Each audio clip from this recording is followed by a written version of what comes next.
In this video we will explore the effect of polarization twister when it's rotated in various positions. Let's start with the same position as in previous video, where the receiver gets some signal.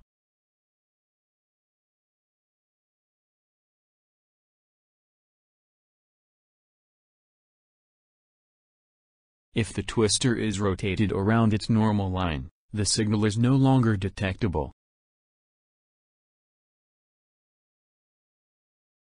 Now the transmitter and receiver are in line, with the twister between them in the right angle. No signal is detected on the receiver.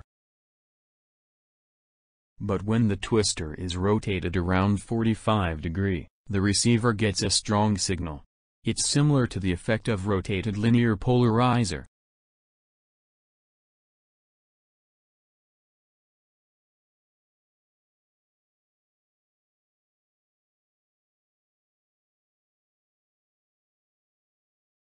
Let's explore the effect of polarization twister on vertically polarized receiver.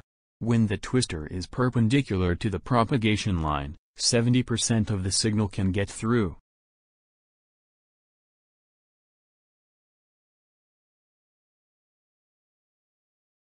When the twister is rotated around its vertical axis, the receiver shows increase in signal intensity.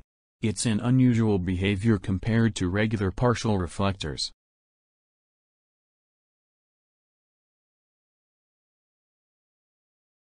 When the rotation angle is increased further, the intensity decreases as usual. But at some point, the intensity seems to stop changing at 30% of the scale. That's when the twister is at 45-degree rotation.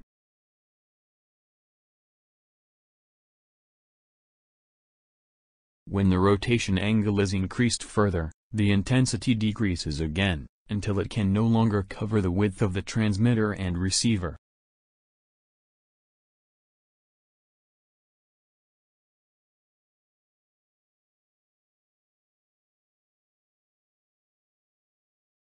Here is the plot of received intensity with various rotation angle of the twister.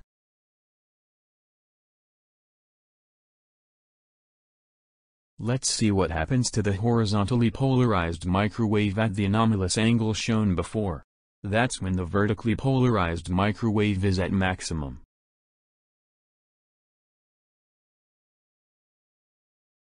It seems like the twister doesn't produce horizontally polarized microwave at any direction.